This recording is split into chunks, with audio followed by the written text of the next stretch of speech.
Hello, what's up mga idol? Samahan niyo na naman ako sa bagong episode natin ngayon.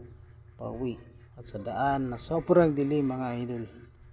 Sa unang tingin ay matatakot ka talaga dahil kahit na may ilaw, medyo madilim siya mga idol. So, alas 9 nga pala ng gabi ng aking tahaki ng daan na ito. Kung mapapansin nyo, kahit na may ilaw, medyo madilim pa rin yung paligid mga idol.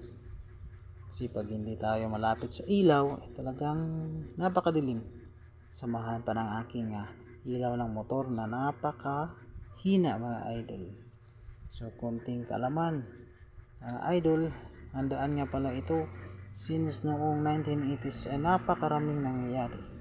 Maraming mga sabi-sabi sa mga tao na nagdaraan dito na may mga maligno, kapre, white lady, tiyanak, may mga kabaong naka harang po sa daan mga idol.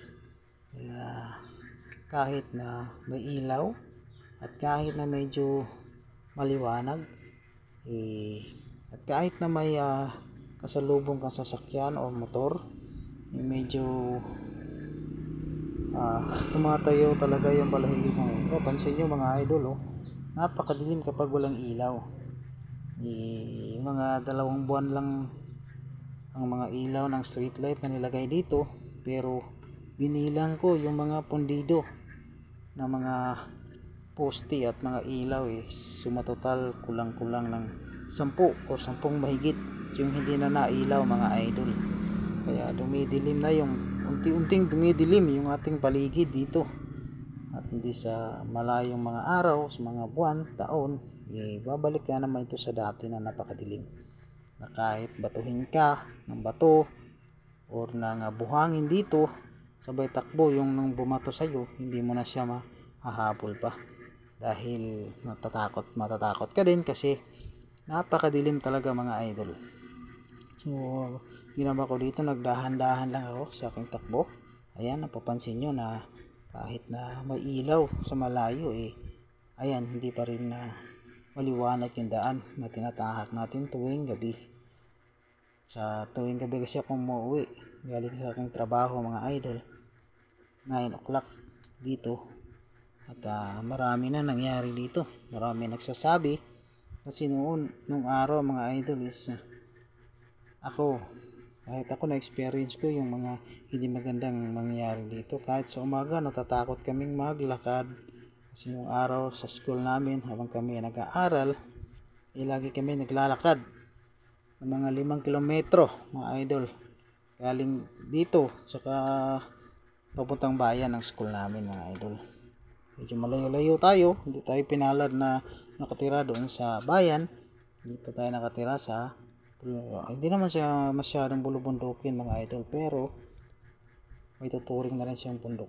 Ayan mga idol, napansin nyo, kahit na may ilaw is madilim pa rin yung paligid. Kaya ingat-ingat tayo pag dumaan dito mga idol. So nung araw mga idol, kapag ako uuwi, lalo na pag gabi na, hindi na ako umuwi dito, doon ako natutulog sa aking lola noon kasi nandun pa sila nakatira sa bayan. Pero ngayon wala na kami matulugan doon, so kailangan talagang umuwi, lalo na yung aking anak na grade 10. Minsan ginagabi, minsan masakay ng mga kakilala, pero hindi namin pinapasakay, lalo na pag may mga van, mga cruise na sasakyan at may nag-alok sa kanila na pasakayin. Sinabihan ko na sila mga idol na hindi sila sasakay, di bale na lang maglakad mga idol, kasi nakakatakot dito maglakad lalo na sa gabi.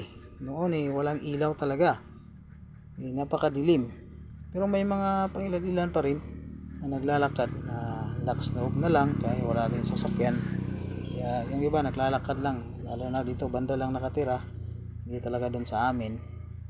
Ngayon gabi, pansin nyo, kahit na may ilaw doon sa unahan madilim pa rin ang ating daanan idol. Samahan pa ng aking motor na medyo madilim, kaya hindi maiwasan na mangamba at tumayo yung ating mga balahibo. Kasi this year lang may na-recover na bangkay dito na tinapon. tinapon po dito at nakilala na umaga. Salamat po sa panonood mga idol, at malapit na tayo dito sa ating location. Thank you.